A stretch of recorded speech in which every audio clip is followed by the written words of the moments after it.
Hello दोस्तों, मेरा नाम मोहम्मद आलम। आज के हम कुछ इंटरनेशनल खबरों पर चर्चा करेंगे। तो सबसे पहले हम आपको गाजा के युद्ध विराम को लेकर एक खबर बताते हैं।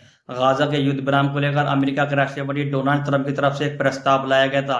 इसराइल के प्रधानमंत्री बेंजामिन नेतन्याहू ने अमेरिका के राष्ट्रपति डोनाल्ड ट्रंप से व्हाइट हाउस में मुलाकात की थी, जिसमें यह बताया गया था गाजा में युद्ध विराम जल्द हो सकता है। इसमें 20 पॉइंट रखे गए हैं। डोनाल्ड ट्रंप की तरफ से गाजा के युद्ध विराम को लेकर 20 पॉइंट रखे हुए हैं। 20 पॉइंटों में क्या क्या बताया गया है, तो चलिए हम आपको पॉइंट बताते हैं। 20 पॉइंटों में क्या क्या पॉइंट रखे गए हैं। सबसे पहला पॉइंट है, गाजा को मुक्त क्षेत्र बनाया जाएगा ताकि वह पड़ोसी देशों के लिए कोई खतरा ना हो। दूसरा पॉइंट है, गाजा का पुनर्निर्माण और विकास कार्य शुरू होगा जिससे वहां के लोगों का जीवन बेहतर हो। तीसरा पॉइंट है, जैसे ही दोनों पक्ष इस योजना को स्वीकार करेंगे, इजराइल तुरंत सेना अभियान रोक देगा और चरण तरीके से गाजा से सेना हटाएगा। चौथा पॉइंट है, इजराइल के सार्वजनिक रूप से योजना स्वीकार करने के 72 घंटे के भीतर सभी बंधकों को रिहा किया जाएगा। पांचवा पॉइंट है, बंधकों की रिहाई के बाद इजराइल अपने यहाँ आजीवन कारावास की सजा पाए 250 फिलिस्तीनी कैदियों को रिहा करेगा। इसके अलावा 7 अक्टूबर 2023 में हमास के हमले के बाद हिरासत में लिए गए 1700 गाजा वासियों को भी रिहाई होगी। इसके अलावा एक और इजरायली बंधक के शव के बदले इजराइल को गाजा के 15 कैदियों के शव लौटाने होंगे। छठा पॉइंट है, जो हमास सदस्य शांतिपूर्ण साथ रहने की शपथ लेंगे उन्हें माफी दी जाएगी। जो बाहर जाना चाहेंगे उन्हें सुरक्षित रास्ता और किसी इच्छुक देश से में बसने की सुविधा मिलेगी। सातवां पॉइंट है, समझौते के बाद मानवीय सहायता गाजा में बड़े पैमाने पर भेजी जाएगी। रोजाना कम से कम 600 ट्रक राहत सामग्री पहुंचेगी। आठवां पॉइंट है, सहायता सामग्री का वितरण संयुक्त राष्ट्र और रेड क्रॉस जैसी अंतर्राष्ट्रीय संगठनों की तरफ से भी किया जाएगा। नवा पॉइंट है, गाजा का प्रशासन फिलिस्तीनी तकनीकों के हाथ में होगा जिसे एक अंतर्राष्ट्रीय सहमति की निगरानी में चलाया जाएगा। इसका नेतृत्व डोनाल्ड ट्रंप खुद करेंगे। ब्रिटेन के पूर्व पीएम टोनी इसमें उनका साथ देंगे। 10वां पॉइंट है, गाजा के लिए एक आर्थिक पुनर्निर्माण योजना बनाई जाएगी जिससे निवेश और रोजगार के अवसर पैदा होंगे।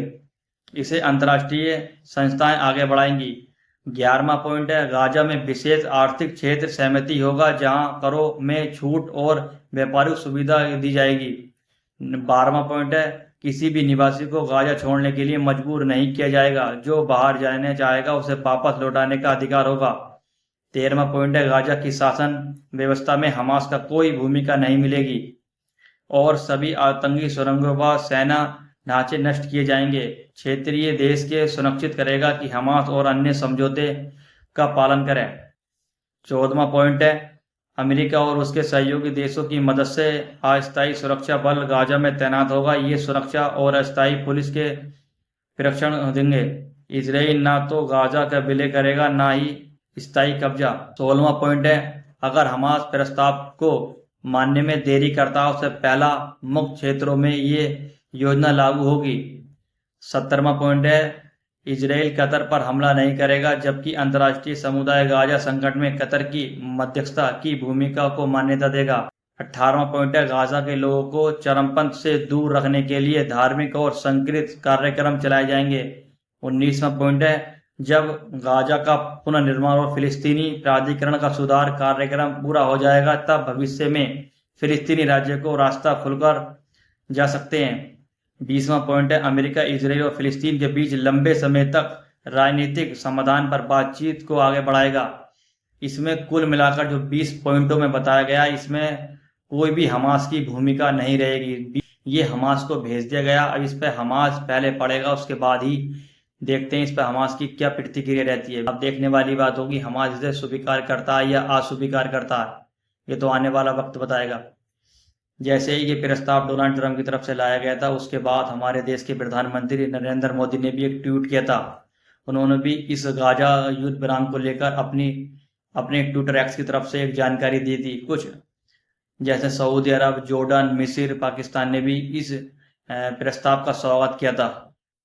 डोनाल्ड ट्रंप से जब इजराइल के प्रधानमंत्री बेंजामिन नेतन्याहू व्हाइट हाउस में मुलाकात कर रहे थे तो डोनाल्ड ट्रंप ने कतर के अमीर शेख को फोन लगा दिया। फोन पर यह बात हुई जो दोहा में इसराइल ने हवाई हमला किया था, उसको लेकर जो कतर की तरफ से कहा जा रहा था इसराइल अगर माफी मांग लेता है तो हम उन्हें माफ कर देंगे। आज इसराइल के प्रधानमंत्री बेंजामिन नेतन्याहू की तरफ से कतर के अमीर से माफी मांग ली गई है।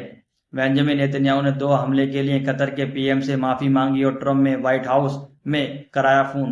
डोनाल्ड ट्रंप ने फोन कराकर इसराइल के प्रधानमंत्री बेंजामिन नेतन्याहू से कतर के अमीर से बात कराई। जो इसराइल के प्रधानमंत्री हैं बेंजामिन नेतन्याहू ने कतर के प्रधानमंत्री से माफी मांगी है।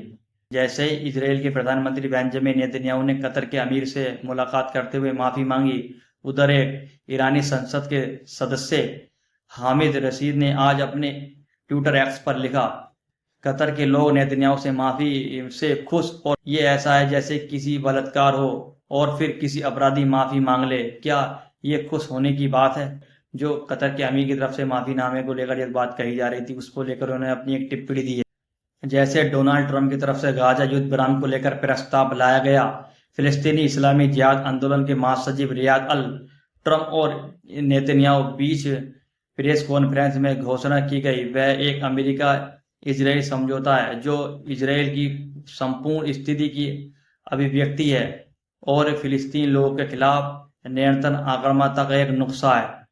इजराइल संयुक्त राष्ट्र और अमेरिका के जरिए वह हासिल करने की कोशिश कर रहा है जो वह युद्ध के जरिए हासिल नहीं कर सका। इसलिए हम अमेरिका इजराइल घोषणा को क्षेत्रीय विस्फोट का एक नुस्खा मानते हैं। ये इस्लामिक जिहाद के महासचिव की तरफ से कहा गया। जो भी इजराइल युद्ध के मैदान में तो हासिल नहीं कर पाया, अब ये अमेरिका जाकर जो हासिल करना चाहते हैं युद्ध विराम को लेकर, वो हासिल करने में लगे हुए हैं। ये इस्लामिक जिहाद के आंदोलन के महासचिव की तरफ से बताया गया।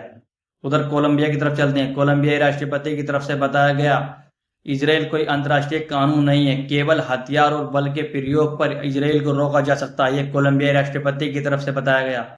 उधर ईरान की तरफ चलते हैं। संयुक्त राष्ट्र महासभा में जो ईरान को लेकर एक प्रतिबंध लगा दिया गया, उसी को देखते हुए चीन और रूस और उत्तर कोरिया ने भारी मात्रा में ईरान को हथियार भेजना शुरू कर दिए हैं। रूस और चीन और उत्तर कोरिया ईरान को भारी मात्रा में हथियार और गोला बारूद भेज रहे हैं ताकि वे अमेरिका और इजराइल के साथ अगले युद्ध की तैयारी कर सके। भारी मात्रा में चीन, रूस और उत्तर कोरिया ईरान को हथियार भेज रहे हैं। इस रिपोर्ट में फिर कोई नई रिपोर्ट के साथ हाजिर होते हैं।